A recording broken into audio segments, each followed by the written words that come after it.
Hello. Hello Mohan ji. Mohan ji नहीं बहन जी, मैं तो पवन दास बोल रहा हूँ। पवन दास है। हाँ जी। सत साहेब। सत साई बहन जी।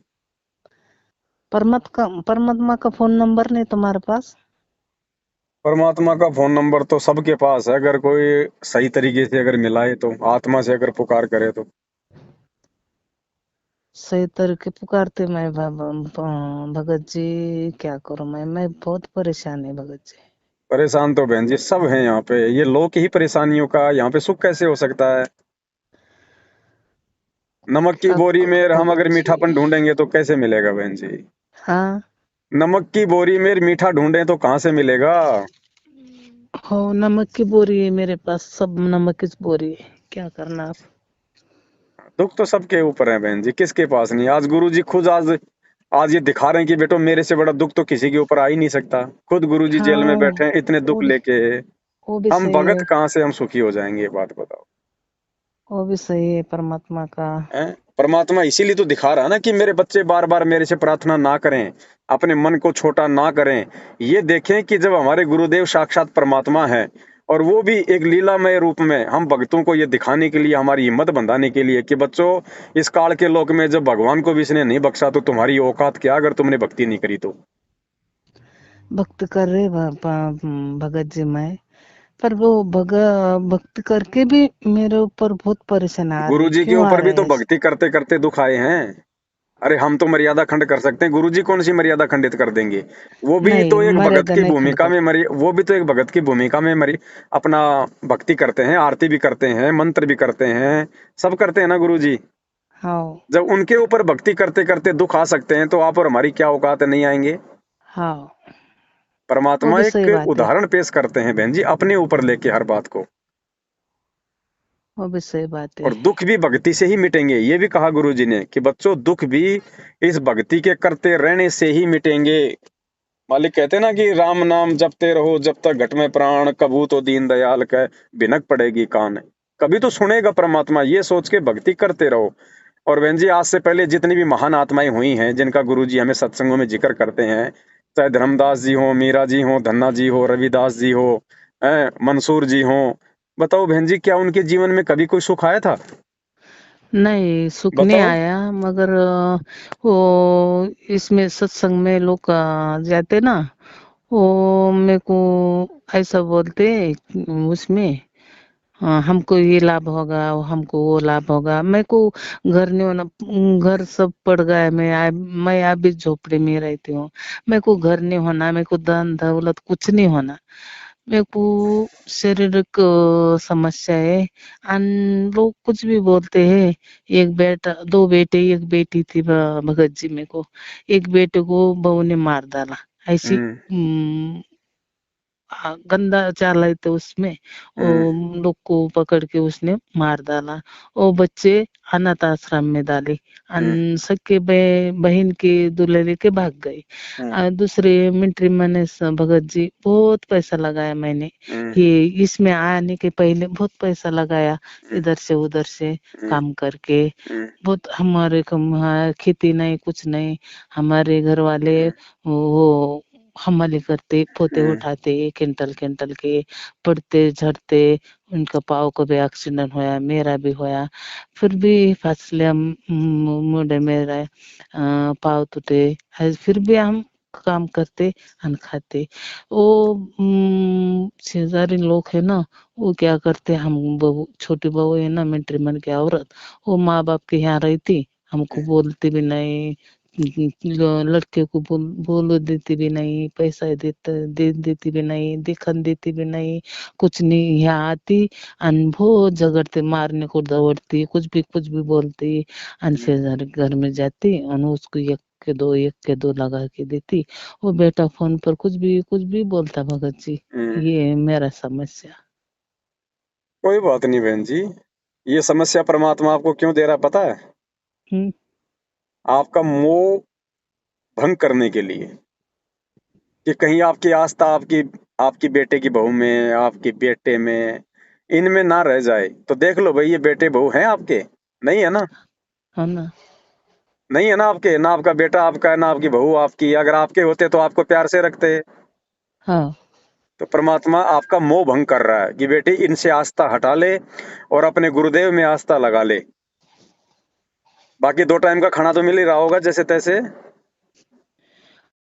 भगत जी हमारे होते कुछ नहीं होते आप, हमको खिलाने वाला कोई, कौन तो फिर लाएगा, आप कौन कैसे खा रही हो? खिलाएगा, आप कौन कैसे काम खा रही हो? करेगा। अभी आप कैसे पेट भर रही हो? अभी चलने को आता नहीं, हम घर वाले को भी, हम मेरे को भी चलने को आता नहीं। कैसा भी ऐसे पाव खरक के ऐसे वैसे करके हम पकाते और खाते, कुछ भी लाते खाते, ऐसा है कहाँ भगत से जी। लाते हो? हाँ, घर वाले, हाँ, घर में तो करना पड़ता ना। नहीं नहीं, आप जो खाना खाती हो वो अनाज कहाँ से आता है?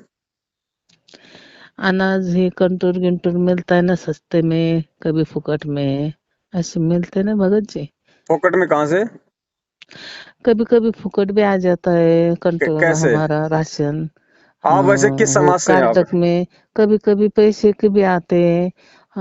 कभी 100 रुपए का धंधा लगता, कभी नहीं लगता, आंख पे रहते ना हो पोते बोरे उठाने की। अच्छा अच्छा अच्छा अच्छा, कोई बात नहीं बहन जी, जैसा तैसा है वैसा आप करती रहो, लेकिन मर्यादाओं का विशेष ध्यान रखना। आप मर्यादा अब 12 महीने होते हैं, दिसंबर 12 तारीख को कुछ भी मर्यादा नहीं, मैं पहले तो खाती भी नहीं, पहले से खाती नहीं मैं। जी, और अभी तो मर्यादा भी कुछ कुछ नहीं खंड करते मैं भगत जी, मैं क्या करूं। नहीं आप मतलब मर्यादाओं में हो ना? हाँ। मर्यादा में हो तो कोई दिक्कत नहीं बहन जी। अगर थोड़े बहुत दुख परेशानियां संकट अगर आ रहे हैं तो उनका सामना करो ज्ञान आधार से, हिम्मत रख के अपने गुरु जी पे। देखो, भगत हो, भक्ति कर रही हो तो संकट नहीं आएंगे ऐसा तो हो ही नहीं सकता। संकट भगत पे ही आते हैं हमेशा। सुदामा की क्या हालत हो गई थी पता आपको? हाँ। भगत पे ही संकट आएंगे, लेकिन बाद में सुखी भी भगत ही होगा। सुखी हाँ। भी, जितने दुख ज्यादा आएंगे ना उतने ज्यादा सुखी भी होंगे आप बस हिम्मत रखो बहन जी। 2 टाइम का खाना जैसे तैसे भगवान देगा। जिस भगवान ने आपको भजने के लिए भजन दिया, क्या खाने के लिए भोजन नहीं देगा? हाँ तो देंगे। विश्वास रखो बहन जी, और बच्चों के प्रति ज्यादा अपनी आस्था मत बढ़ाओ। आपने अच्छे से ना। देख लिया आपकी बेटे की बहू क्या है, आपका बेटा क्या है, हैं? जबकि बुढ़ापे में तो माँ बाप की सेवा की जाती है। जो माँ बाप हाँ। अपने बच्चों को बचपन में इतने लाड प्यार से रखते हैं, उनका लालन पालन करते हैं, उनकी हर इच्छा पूरी करते हैं, बच्चों का हाँ। क्या फर्ज बनता है माँ बाप को उतने ही प्यार से सारी सुविधा देने की। लेकिन आपको हाँ। नहीं दे रहे हैं ना, उल्टा आपको दुखी कर रहे हैं ना, तो ये आपके हाँ। बेटे नहीं है, ये काल के बेटे हैं, काल के। हाँ। आपको सुविधा देगा आपका गुरु भगवान, आपका परमात्मा।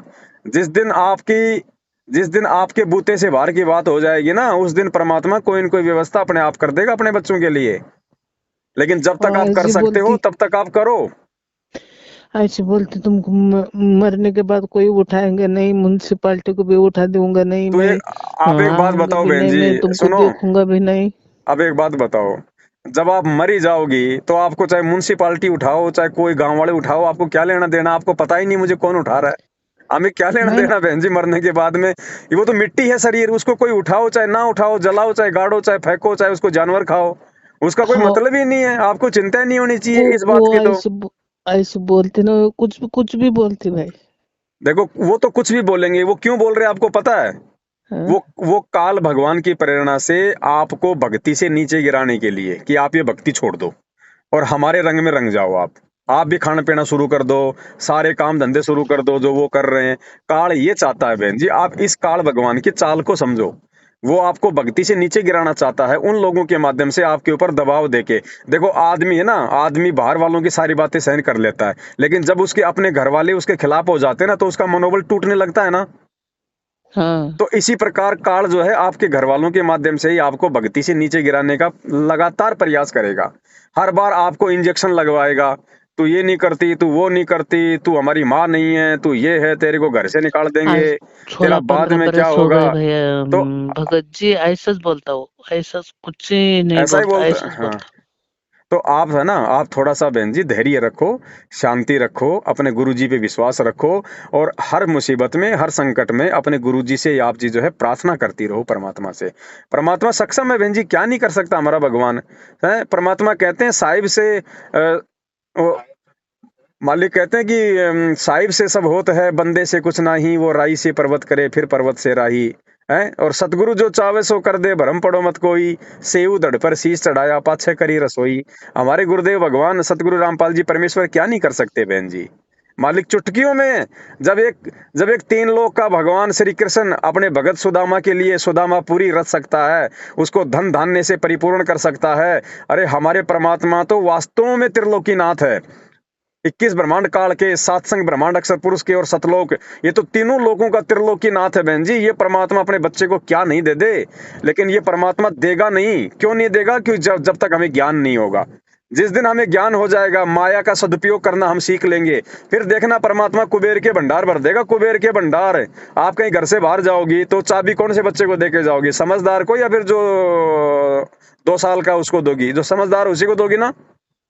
तो हाँ परमात्मा ये माया उसी भगत को देगा जो समझदार हो जाएगा, जो माया के गुण और अवगुणों से परिचित हो जाएगा कि ये माया क्या लाभ दे सकती है, क्या हानि कर सकती है, उस बच्चे को परमात्मा देगा। तो बहन जी, हम पहले उस लायक बने, हम गुरुदेव के सत्संगों को ध्यान से सुने, सात संगति के वीडियो को ध्यान से सुने, अपने गुरुदेव को भगवान माने, गुरुदेव को हम घर पे भोग लगाना शुरू करें, चाहे हलवे का, चाहे रोटी का, चाहे खीर का, चाहे फल फ्रूट का, जैसा भी आप खाती हो। आप सबसे पहले अपने गुरुदेव भगवान को, अन्नदेव की आरती, तो जैसे अन्नदेव को भोजन लगाते हैं, और एक होता है अपने गुरु भगवान को भोग लगाना, भोग की आरती। आपको नाम दीक्षा लेने के बाद में वो आरती की पुस्तक मिली होगी ना कि? शिक्षण नहीं भगत जी। कोई बात नहीं, अगर आप नहीं हो तो कोई दिक्कत नहीं, आप पढ़ी लिखी नहीं हो तो कोई दिक्कत नहीं है बहन जी। आप तो अपने गुरुदेव भगवान को सबसे पहले समर्पित करके फिर आप खाया करो कि परमात्मा पहला भोग आपका है, और आपके बाद में परमात्मा आपके दासी को मिलेगा। मुझे पढ़ना लिखना कुछ आता नहीं परमात्मा, आरती में कर नहीं सकती मालिक, बस आप इसको स्वीकार करो। आपका बच्चा कुचा हम आपके बच्चे को जो है मिलता रहे। देखना बहन जी, थोड़ा संघर्ष है। देखो अभी तो हमारे गुरुजी संघर्ष कर रहे हैं ना। हाँ अभी भक्ति नहीं चल रही किसी की भी। कोई ये सोचे कि मेरी मेरी तो बहुत बड़ी भक्ति चल रही है, या वो मर गया वो सतलोक गया, कोई नहीं जा रहा सतलोक, सब वापस आ रहे हैं घूम फिर के। अभी तो हाँ भगवान संघर्ष कर रहा है, भगत कहां से भक्ति कर लेंगे? अरे भक्ति ना करवाने के लिए तो भगवान संघर्ष कर रहा है, वो समय लाने के लिए। हमने तो भगवान के संघर्ष में सहयोग करना चाहिए। जिस अज्ञान और पाखंड को मिटाने के लिए गुरुजी संघर्ष कर रहे हैं, जेल में हैं, वही अज्ञान और पाखंड गुरुजी के परिवार ने शुरू कर दिया, इन नामदान केंद्र वालों ने शुरू कर दिया। तो बहन जी, हमारी तो जिम्मेदारी बनती है कि भगवान के उस मिशन में हम सहयोग करें, इन अज्ञान और पाखंडियों के खिलाफ हम आवाज उठाएं, भगत समाज को जागरूक करें। और लोग इन्हीं के पीछे चल रहे हैं, तो ये तो भगवान के दुश्मन है। भगत होके भी वो लोग भगवान के दुश्मन हैं, भगवान के मार्ग में बाधा हैं, जो लोग मैनेजमेंट के पीछे चल रहे हैं। यही काल की सूक्ष्म चाल है बहन जी। वो ऐसे फंसा के रखता है कि बेटा लगा रहे, ये तो गुरु जी का परिवार है ना, ये थोड़ी गलत करेगा। अरे बेटा ये तो कोऑर्डिनेटर है, ये थोड़ी गलत करेगा। और सारे उल्टे कर्म यही कर रहे हैं और करवा रहे हैं। हाँ तो आप तो अपने गुरु जी पे विश्वास रखो। आपके बच्चे भी बहन जी, वो भी परमात्मा की आत्मा है, लेकिन वो काल के वशीभूत हैं। वो नहीं बोल रहे ये सारी बातें, काल उनमें कुप्रेरणा कर रहा है। काल चाहता है कि मैं घर में झगड़ा करवा दूं, घर में आपस में लठ बजवा दूं। लेकिन हमें तो परमात्मा ने ज्ञान दे दिया, अब हमने थोड़ा समझदारी से काम लेना पड़ेगा। उनको भी धीरे धीरे परमात्मा, ऐसी बात नहीं, सद्बुद्धि देगा बहन जी। आप उस घर में जो भक्ति कर रही हो ना, जैसी भी टूटी फीटी मंत्र आरती सुमरन जो भी कर रही हो, सत्संग सुन रही हो, उसका हाँ प्रभाव आपके बच्चों पे भी हो रहा है। धीरे धीरे धीरे धीरे धीरे धीरे वो आपका विरोध करना बंद कर देंगे। लेकिन आप हिम्मत मत हारना उस समय तक। ये इस समय तो काल भगवान का विशेष जोर है संगत के ऊपर। आगामी 2 साल है ना, आगामी 2 साल बहन जी, आगामी 2 साल में कोई बिरला ही भक्ति पे टिक पाएगा, चाहे सात संगति का हो, चाहे मैनेजमेंट वाला हो। इसलिए इन 2 वर्षों में जितना हो सके उतना परमात्मा के नजदीक पहुंच जाओ। परमात्मा को भोग लगा लगा के, परमात्मा की सही तरीके से, सही विधि से भक्ति करके, और अच्छे कर्म करके, परमात्मा को रिझा रिझा के, जितना हम ये भक्ति रूपी खीर खा लेंगे, जितना अपने विश्वास को बढ़ा लेंगे बहन जी, उस विनाशकारी समय में, आने वाले विनाशकारी समय में यही चीजें हमारे काम आएंगी। इसीलिए परमात्मा ने सात संगतियां शुरू करवाई हैं। और काल नहीं चाहेगा कि सात संगति में लोग टिकें, लोग रुके रहें। वो कोई न कोई बहाने से, किसी न किसी तरीके से अपने एजेंडे को प्रेरणा करके वो सात संगति से लोगों को हटाएगा, ताकि आने वाले समय में, क्योंकि उनको आत्मा की खुराक उनको मिलेगी नहीं, मैनेजमेंट में कुछ है ही नहीं वहां पे।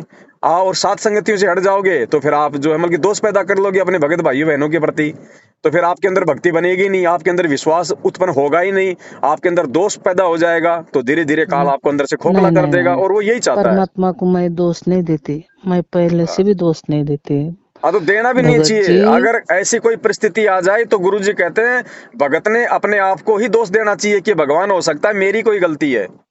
हाँ, मैं परमात्मा को पहले से भी नहीं देती मैं दोष। ठीक है, बाकी आप लगी रहो बहन जी परमात्मा की भक्ति पे, और जो भी छोटी मोटी कोई त्रुटि हो जाती है, हम जीव हैं बहन जी, हम भगवान नहीं है। छोटी मोटी गलतियां हमसे जरूर होती हैं, सबसे होती हैं। उन हाँ गलतियों के लिए हम गुरु जी को दंडवत करके हृदय से माफी मांगे कि परमात्मा हम तो नादान हैं, अबोध है परमात्मा, पहली बार हमने ये ज्ञान सुना है, इस मार्ग को लिया है परमात्मा, हमारी हिम्मत भी नहीं है कि हम काल से लड़ सकें, ये तो आप ही आशीर्वाद दोगे, आप ही हिम्मत दोगे परमात्मा, तभी हम ये भक्ति हम कर पाएंगे। तो इस प्रकार से हम गुरु जी से भी हम लगातार हम प्रार्थना करते रहें, तो परमात्मा अपने भगत को हिम्मत देता है, अपने हाथों पे रखता है बहन जी। बा- है ना, बाकी टूटना नहीं, घबराना नहीं बहन जी, ये थोड़े बहुत दिनों का संघर्ष है, ज्यादा दिन का संघर्ष नहीं है। ना तो भगवान सदा जेल में रहने वाला, ना हम सदा जो है इन मुसीबतों में रहने वाले, ये थोड़े समय का झंझट है। इस झंझट को अगर कोई सहन कर गया थोड़ी सी हिम्मत दिखा के, तो वो पार हो जाएगा फिर। हाँ आज भगत जितने जी। तकलीफ है ना, आने वाले समय में देखना बहन जी, ठाट बाट भी उतने कर देगा परमात्मा। ये बच्चे जो आज आपका विरोध कर रहे हैं, ये मालिक इन्हीं से आपकी सेवा करवा देगा, इन्हीं से। उसी को समर्थ कहते हैं, वो दुश्मन को मित्र बना देता है बहन जी। बहुत दुश्मन पे चला गए भाई, भगत जी हाँ, मेरे बहुत। आप हिम्मत रखो, हिम्मत रखो, आप बिल्कुल डटी रहो, ज्यादा दिन का संघर्ष नहीं है। 2 साल जैसे तैसे करके ना बिल्कुल अपना मतलब मन मार लो अपना, 2 साल बस। बा